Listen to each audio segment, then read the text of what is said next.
Today I want to talk about a successful interval session and the beauty of being done with an interval session. I had a big day on the bike, not in duration, but intensity. So I did a bunch of intervals, 4 minutes long, a little over 4 minutes.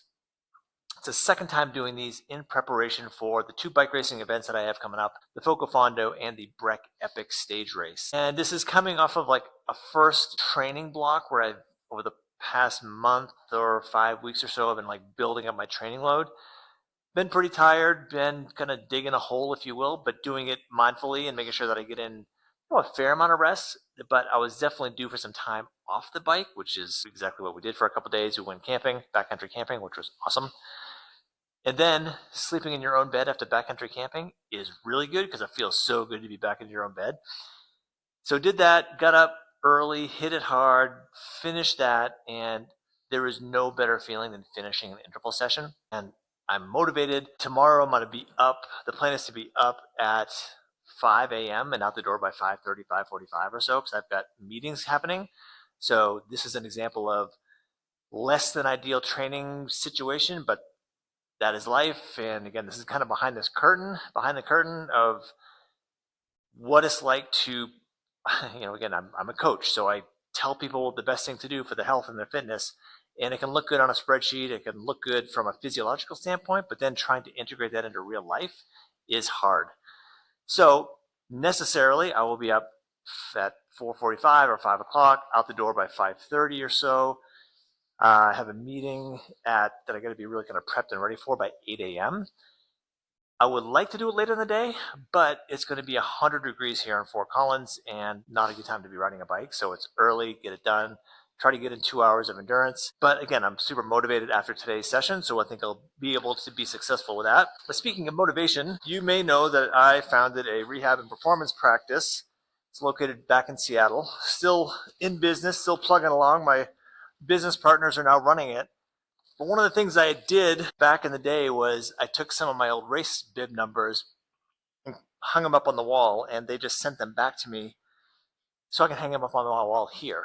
And these are just some. For the first couple of years that I raced, at least, I would take these race numbers, I would just throw them away when we'd be done with them, never thinking that I would need to see them again. And then finally my wife was like, you should probably hang on to those. So I pulled out a couple of them and kind of kept them for the last few years that I was racing. But in terms of like being motivated to train, seeing some of these old, and some of these are my wife's, so I did not do a marathon, for example, but 99% of these are bike racing bib numbers. So I'm going to hang these up, and I've got a handful of medals and whatnot. Most of them are, the medals these days are just pieces of plastic, which are super cheap, but earned nonetheless. It's a reflection of effort to me.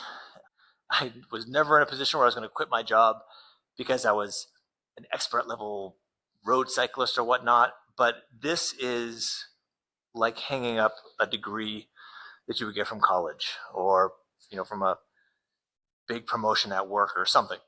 So this reflects a whole lot of work, including some of these that are like the single digit ones, like the number 5, because 2014 I was ranked the 5th best cyclist in Washington State back in the good old days. And I think the following year or late that year is when I broke my collarbone and ruined the rest of my season, to say the least. But maybe this talk is about motivation.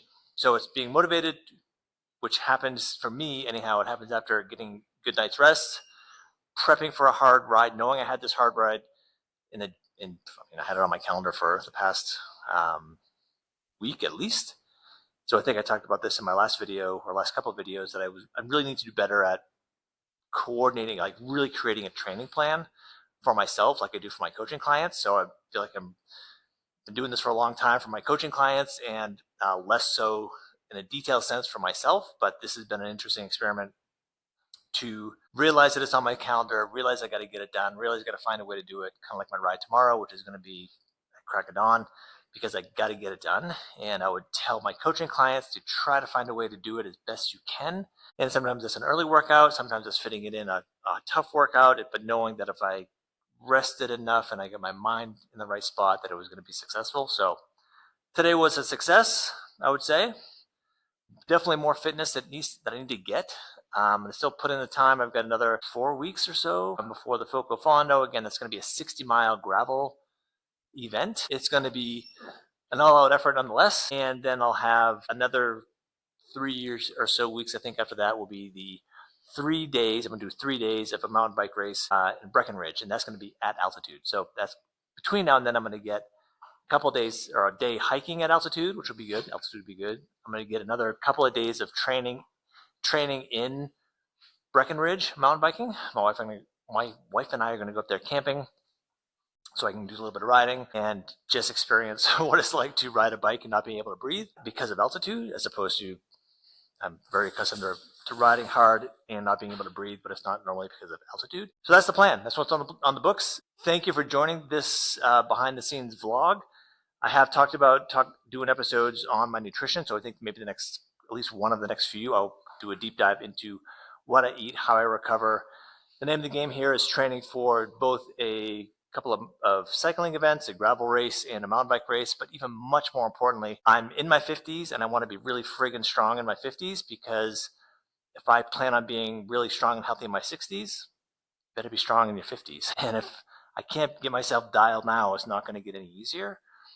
Physiology's a bitch. Aging is not for the faint of heart. So we're in this together. If you're interested in having your personal journey kind of dialed in, let me know. It's what I do for a living. I'm a coach for health and fitness, whether or not you race or not. In fact, none of my coaching clients right now are competitive in anything other than just trying to be in their 50s and 60s and beyond and trying to be super healthy and trying to get their weight dialed and get in some healthy routines and manage your sleep.